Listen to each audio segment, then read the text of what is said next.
Hi there, students.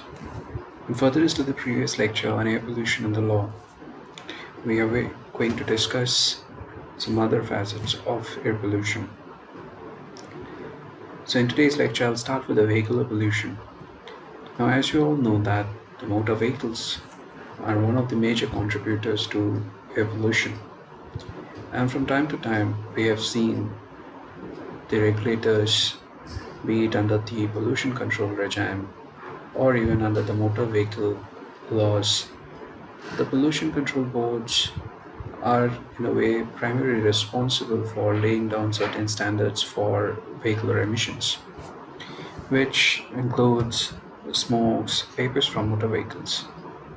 The Pollution Control Board also advised the state government to dive necessary direction to give necessary direction to the Vehicle Registration Authority under the Motor Vehicles Act of 1989. In addition to that, the central government, they do also have certain powers to combat vehicular pollution. In fact, the central government also prescribe emission standards and frame rules from time to time. In fact, for the same, you should refer to the Motor Vehicle Rules of 1989, which highlights nationwide emission levels for old as well as new diesel and petrol engine. According to the said rules of 1989, the manufacturer is also required to certify certain conformance to the laid down standards. And in addition to that, you'll also come across something called pollution under control certificate, in short known as PUC, which is a mandate under the Environment Protection Rules of 1986. The authorities which are mandated by the law to ensure the enforcement of these rules, be it under the Environment Protection Rules of 86 or the Motor Vehicle Rules of 1989, is the district level RTOs and DTOs.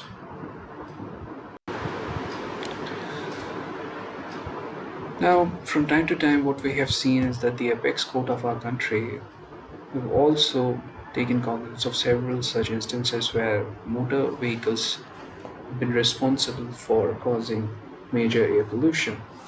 And that is the reason because of which the Supreme Court inter alia specifically ensured that there should be the mandatory use of catalytic converters for specific type of vehicles.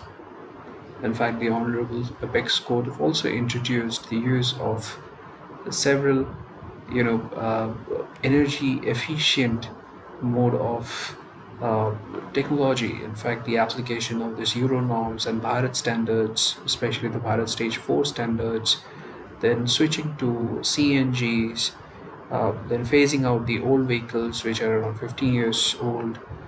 These are, in fact, also we have seen where the judgments have promoted increase in parking prices to discourage such kind of pollution by vehicles. So, in a way, the honorable courts have also taken due cognizance of several such issues where the vehicular pollution became one of the major hazards for the environment. Now, in addition to the vehicular pollution, which is of course an outdoor source of pollution, you have something which comes under both indoor as well as outdoor sources. That is the noise pollution. The Air Act, which of course talks about noise pollution, but there are other municipal laws also which deals with the problems related to noise. Now, if you refer to the Environment Protection Rules of 1986, there are certain standards for noise levels, which is applicable for coal mines, automobiles. In fact, there is also certain limitations for the domestic appliances, construction equipments, in the very manufacturing stage itself. In addition to these Environment Protection Rules of 1986, you also have the Noise Pollution Regulation and Control Rules of 2000, which was further amended in 2010.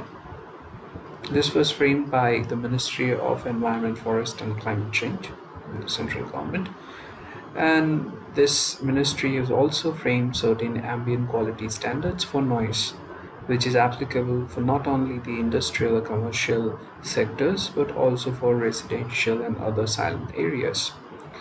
In fact, this is also applicable for the use of certain loudspeakers for several activities. Religious activities is also included. So, use of such, loudspeakers, for example, is subject to several written permission.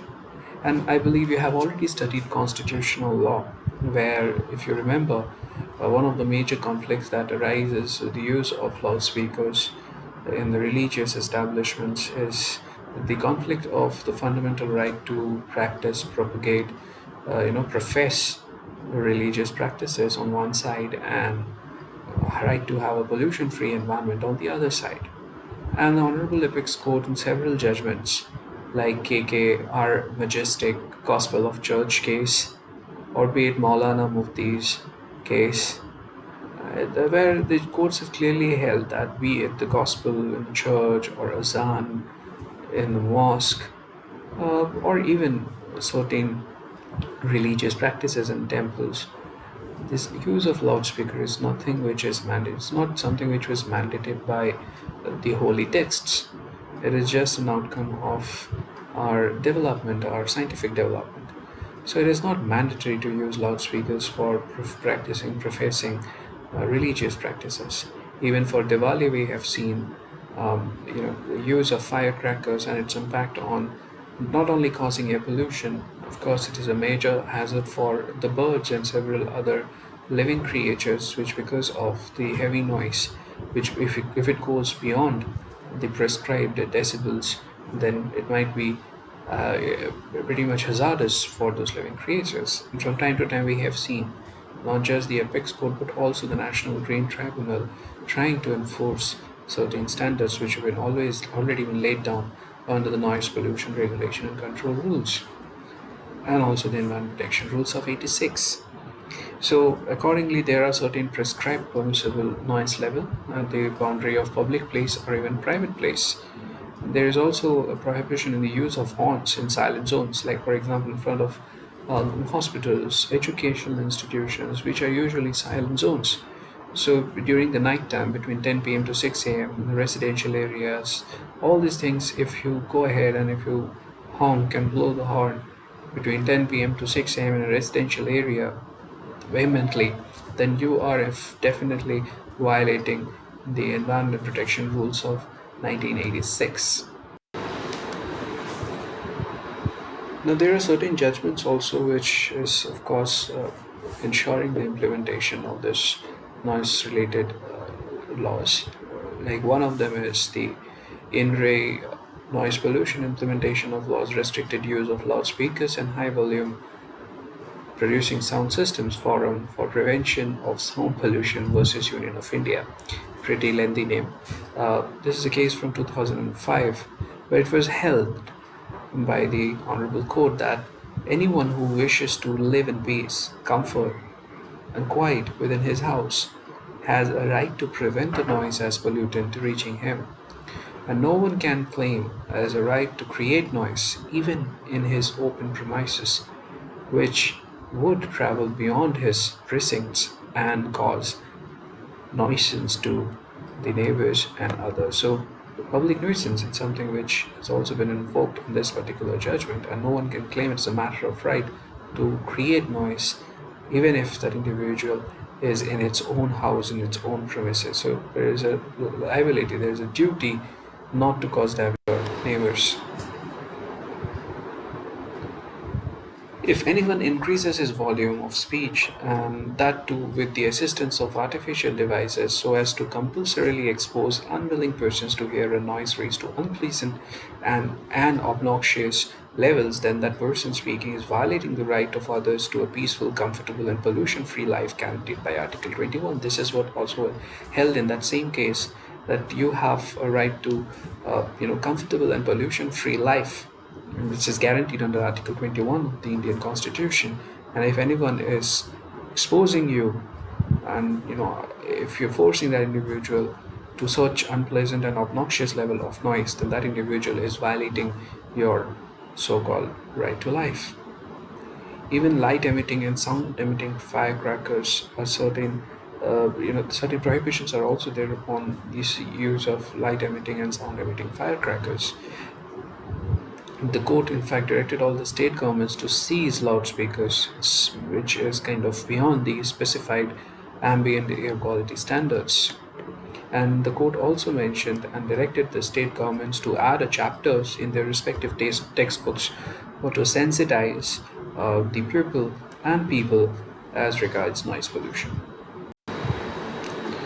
Another important sources of pollution, which I believe source of pollution, which I believe comes under the indoor source of pollution, air pollution, is cigarette smoking. Now, as you all know, that cigarette smoking kills. Previously, we used to say that it's injurious to health, and now it's simply says that it kills. Now, cigarettes and other tobacco products, prohibition of advertisement and regulation of trade and commerce, production, supply, and distribution act of 2003. I insist not just those who smokes but also for those who doesn't smoke. This law should be something which all of us should be aware of. Now, the prohibition of smoking in public place rules is there from 2008. So these two legislations, one is the statutory enactment from 2003 and another is the rules of 2008, where cigarette smoking in public places is strictly prohibited. And if you remember, I believe you have studied this case of Murli Deora versus Union of India, where it was held by the Honorable Court that cigarette smoking in a public place is an offense, right? So, prohibiting smoking in public places and open places, not just public places, but also open places, are that are visited by public. This is something which has been clearly defined under these two legislations. However, the hotels which have more than 30 rooms and restaurants which has more than 30 seats are exempted from this particular enactment. So if you're visiting a restaurant where there are more than 30 seats, you please count it. And if someone questions you for smoking, then you can tell, yes, you are exempted because that restaurant. And usually these days, the restaurant they also have smoking zones, and same goes with the airports. And I'm not sure about the hotels. If the hotel is having more than 30 rooms, then definitely it is exempted from such prohibition. Another source of air pollution is open burning of waste. And if you remember, in one of the previous initial lectures, I specifically dealt with the case, a very latest case from this year itself, in the month of February, about the opening burning wastes, open burning of wastes, which kind of has, I would say, infected Delhi. In fact, most of the time, the municipal solid waste, plastic waste, biomedical waste, and in fact, the agricultural, uh, you know, uh, wastes are also something which are responsible, and there is a cross border, causal cause and effect, which we have seen happening in the northern part of our country. So, there are different rules which have prescribed, the management and handling of waste. So, for example, with respect to plastic waste, you have plastic waste management and handling rules of 2011. Even the municipal solid waste 2016 management and handling rules clearly prohibits open burning of wastes. Even illegal burning of plastics, rubbers, related wastes are some have been clearly prohibited and banned by a National Green Tribunal in the entire nation. In fact, NGT imposed nationwide ban on such burning. But despite all these things, we still encounter and witness such open burning of waste, which contributes heavily on it takes a heavy toll on the environment itself. Now, the thing is that with respect to air pollution, we just compare it with water pollution. Also, you will find that uh, all these sources, in a way, are dealt by the Environment Protection Act, Air Act, Environment Protection Rules, and also certain specific legislations like solid waste management and handling rules, the motor vehicle rules, and also the noise pollution rules. There are certain powers which are also there with these agencies, and these powers and functions, which we have already discussed under the Water Act, is quite similar to that of Air Act. Just the way we have the laboratories under the Water Act, the same goes with the Air Act. Even under Section 28, the state governments are empowered to establish one or more state air laboratories. And they can also specify this laboratory or institute as state air laboratory to carry out separate functions entrusted by this particular legislations. Even the State Pollution Control Board, if you refer to Section 20, one of the functions of the State Board of the Air Act is to lay down standards for emission of air pollutants for automobiles. So this is something which is there under the law itself. And please relate it with Motor Vehicle Act. Refer to Section 110 of Motor Vehicles Act. If you refer to that same section under Clause 1, the central government is empowered to make rules regarding the emissions of smokes, visible vapors, sparks, ashes, grits. It also talks about empowering the central government to make rules for reduction of the noise emitted by the vehicles, standards for standards for emission of air pollutants and others. There is also schedules.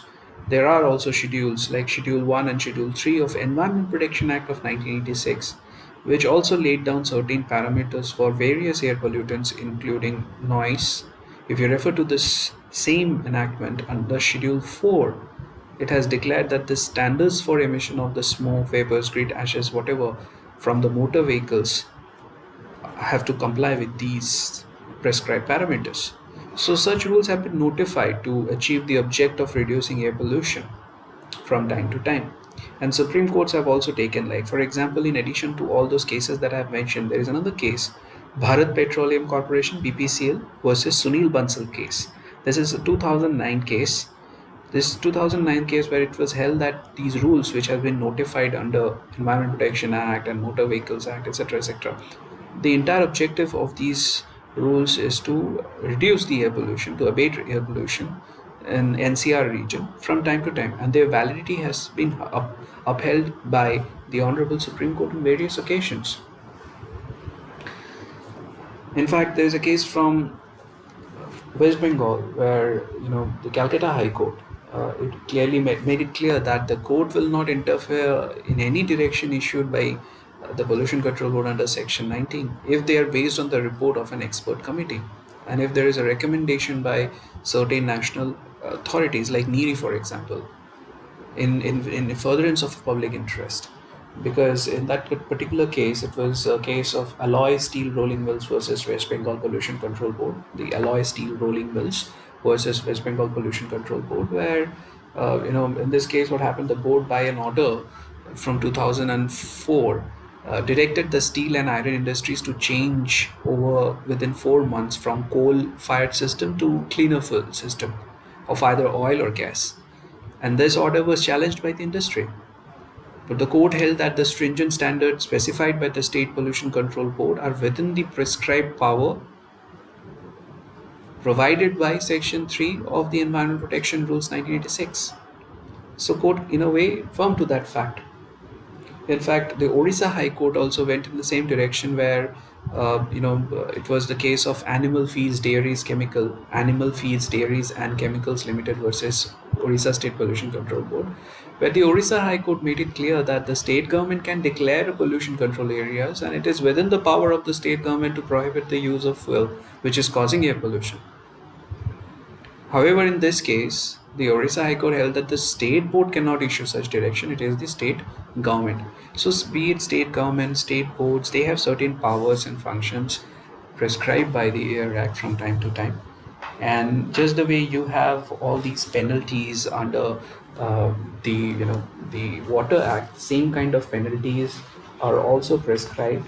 In fact, if you refer to the Air Act, there also you will come across cognizance of offense and penalties under the Air Act itself.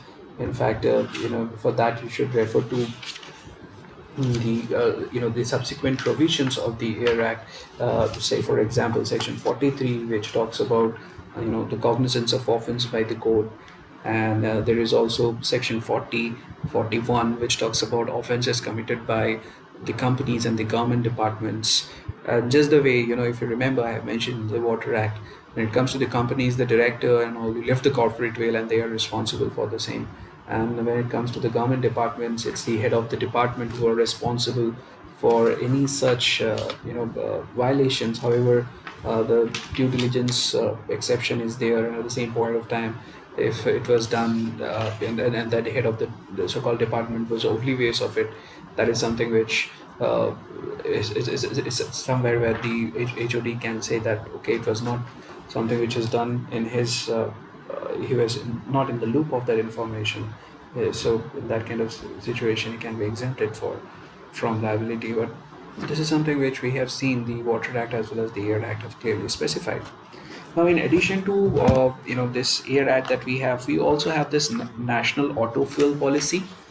And if you refer to that auto fuel policy, it in fact covers a wide range of vehicles, which includes the passenger cars. Then you have this light commercial vehicles, heavy duty diesel vehicles, both two wheelers, three wheelers, and in that vehicle they proposed certain changes, of course, where they have talked about this Bharat stage, switching from one Bharat stage to the next level, and it also talks about Euro 3 equivalent of Bharat stage 2. And they have also identified under this national policy 11 major cities which are affected by air pollution, which includes Delhi, NCR, Mumbai, Kolkata, Chennai, Bangalore, Hyderabad, Ahmedabad, Surat, Pune, Kanpur, Agra. And it has been specified that what should be the and it is usually reviewed from time to time. In addition to this national auto fuel policy, we also have a national policy on biofuels. It's somewhere where you find that what they have said is in this policy, it is from 2009, which in fact aims to mainstream the biofuels, particularly in transportation and energy sectors. And in fact, this policy pushes for an optimal development and utilization of indigenous biomass feedstocks. And it proposes an indicative target of around 20% blending of biofuels by 2017. So we have passed that year in 2017, but still something which we are struggling to achieve. There is something called EcoMark scheme also in our country. This EcoMark scheme of India was launched way back in 1991, and it was launched by the then central government. In fact, it adopted a logo. I don't know if you have seen that logo. It's a Earth Pot logo, which is it's kind of signifies EcoMark logo that is awarded to consumer goods which usually meet the specific environmental criteria and quality standards of India. So this is something also known as the eco labeling scheme, EcoMark. It's a pot, it's a pot which if you just Google it, you will find that it's more like a earth pot, and this is a part of this global eco labeling network. So India has also kind of taken that stand to ensure, and you are also aware of Bureau of Indian Standards, which from time to time assess and certify the product and draw up a contrast with the manufacturer's use of this ecomark level of payment of certain fees. So these are the laws and the policies with respect to air, and more or less the powers and functions are same. I refer to some of those case laws. The penalties and offences are also more or less same. If you refer to Section 39 of the Air Act, it talks about penalty in the contravention of certain provisions of the Act, which clearly highlighted that the punishment, if someone violates, then that individual shall be punishable with an imprisonment for a term which may extend to 3 months or a fine, and it may also extend to 10,000 rupees or both. And if it's a continuing contravention, then additional fine will be imposed, which may extend up to 5,000 rupees per day, during which such contravention continues, even after the conviction for the first such contravention is out. So these are the important facets of the air pollution laws and policies that we have in our country. So in the next lecture, I'll move on to other facets of environmental law. Until then, please take care of yourself and stay safe, stay home. Thank you very much.